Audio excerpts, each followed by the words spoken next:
The NFL is terrified of this. The Bears have won their game against the Eagles on Black Friday, and it has sparked new conversations amongst the league. Welcome to Bears Digest, ladies and gentlemen. I'm your host, Dylan Guinzy. Thank you for joining me once again. If you have not subscribed already, please do so. We are down to 85.9% of watchers over the last 28 days are not subscribed. That is down from the previous 90%. So be sure to hit that subscribe button and that bell for notifications so you're up to date on all things Bears. We're going to be here with it every step of the way. So, ladies and gentlemen, the Bears are now 9-3.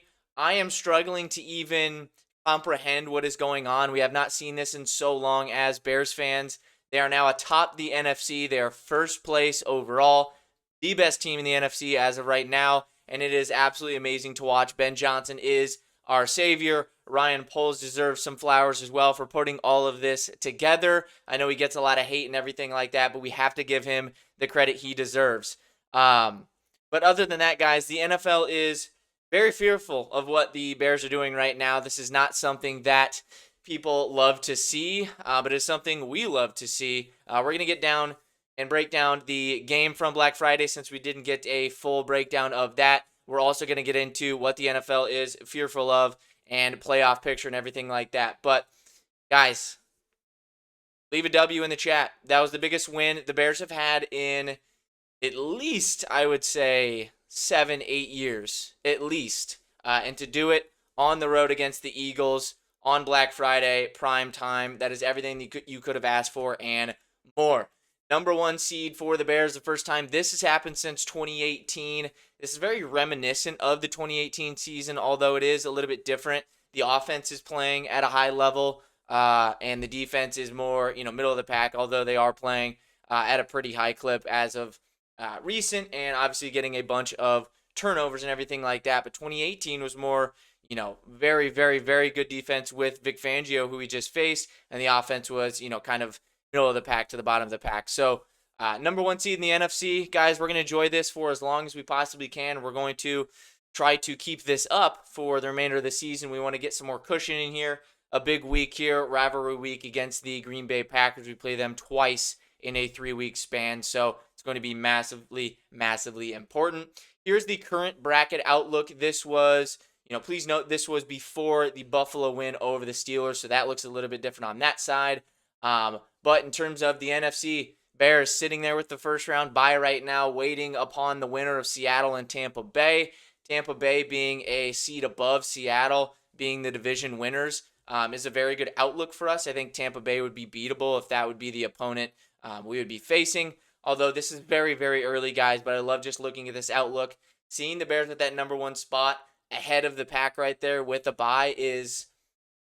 It's chef's kiss, man. It is awesome. I could look at this every single day. I'm honestly just like trying to watch these morning shows now and highlights and different things like that just because I'm struggling to comprehend the Bears being in this position, and they're always getting so much hate everywhere. And to finally see them, start to deserve their, credit and, get their flowers there on some of these shows and all these things is awesome to watch. So we're going to milk that as long as we possibly can, and hopefully that run does continue. So this is the current playoff bracket if the season ended today. Let's hope that stays the same. As for the Eagles game on Friday, man, the Bears just absolutely pounded them all game, rushed for almost 300 yards. Monungai was fantastic. DeAndre Swift was fantastic. We knew that's the type of game it was going to have to be going into it with the weather. And honestly, that favored the Eagles going into it. And we completely flipped the script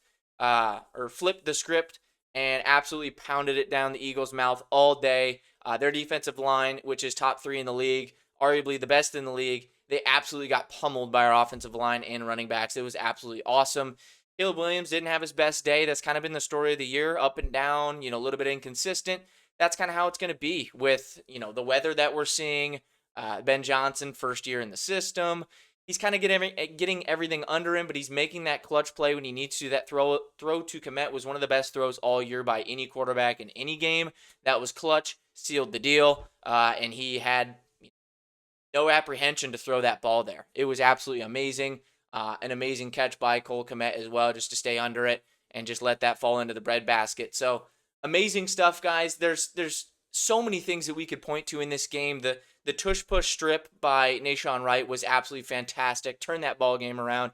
Was the kind of momentum swing that we needed there. Intercepted Jalen Hurts for just his second interception the entire year. It seems like every week we're going into it like, oh, I don't think these turnovers can last. We're playing a team that doesn't turn the ball over, and look what they do. They go do it. So Dennis Allen deserves his flowers as well. He's absolutely coordinating his butt off this year, and these guys are buying into that system. Jaylon Johnson, obviously limited snaps coming back. Same with Kyler Gordon. But I thought they both made some pretty big plays. Jaylon Johnson had a great pass breakup over the middle on Dallas Goedert as well. That would have been a first down. So those types of things are starting to swing, starting to get some of our guys back. Let's hope we can get TJ Edwards back for the Packers game, and then hope after that we can get Tremaine Edmonds back to get this defense pretty close to full health heading into the final playoff push and playoff seeding implications and everything like that, because it's going to be some important ball games here down the stretch. Just some player stats, quick brief. A.J. Brown on their side finally had a great game. Saquon Barkley, I felt like he wasn't even playing. Like there was nothing that you could really call home about Saquon's play. We did a great job bottling him up, which has kind of been a consistent theme throughout this season for teams playing against the Eagles. But Jalen Hurts did not play good either.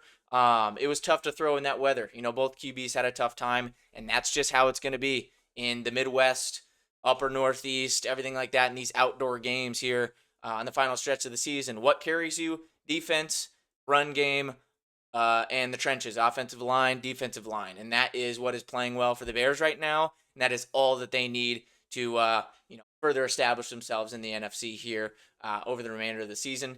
Kyle Monangai, I just love that power that he runs with, and that initial cut when he gets a handoff is brilliant. That's something that our running backs have lacked in the past. But his complement to DeAndre Swift is turning out to be absolutely amazing. I love eating my words on this topic. Before the season, I was like, dude, just get another running back. Get some more guys in here. I wanted them to draft Genty, all that stuff. And Ben Johnson has figured out, despite all that, right?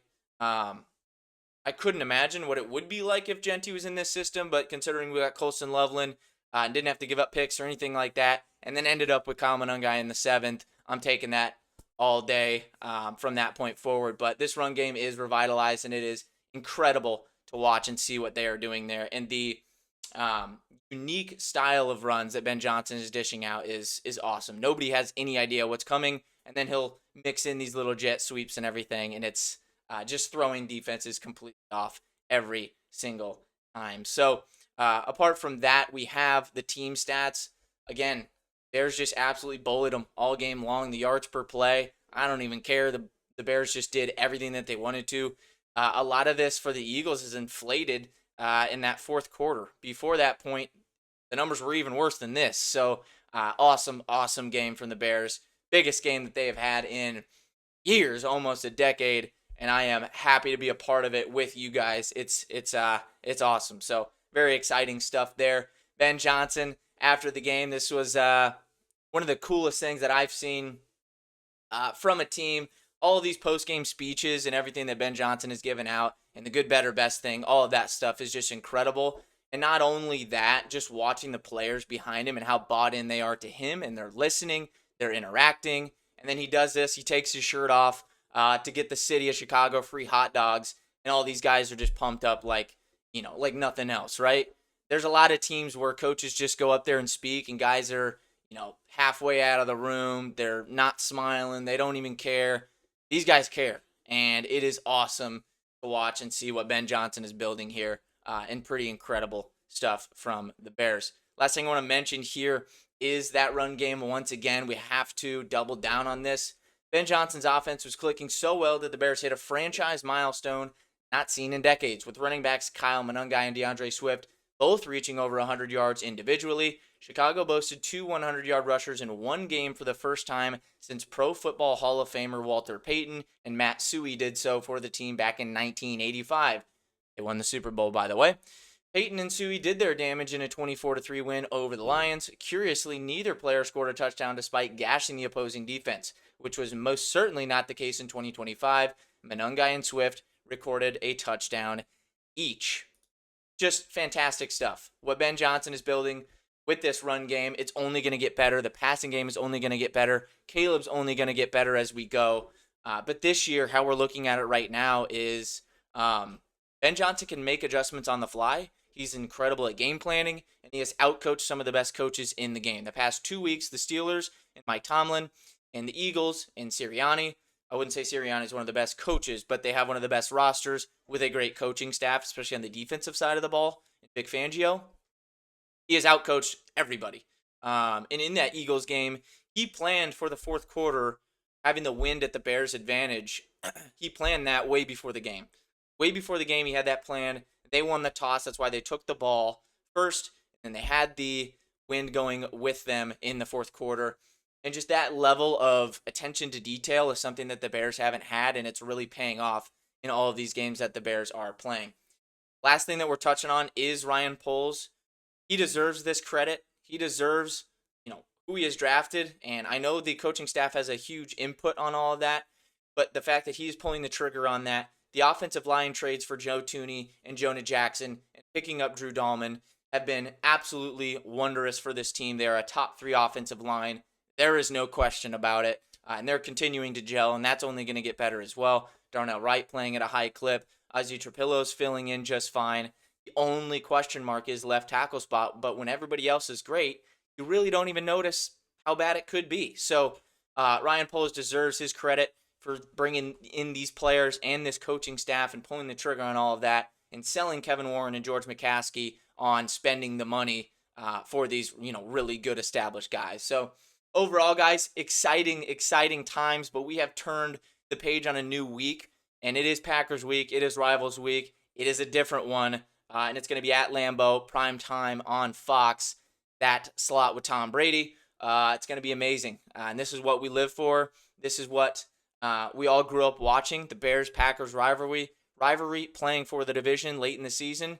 This is everything we could have hoped for and more. So thank you guys for joining Bears Digest once again. Hope everybody had a great Thanksgiving weekend. We're going to be here with it all week on injury updates and everything like that. And as always, bear down.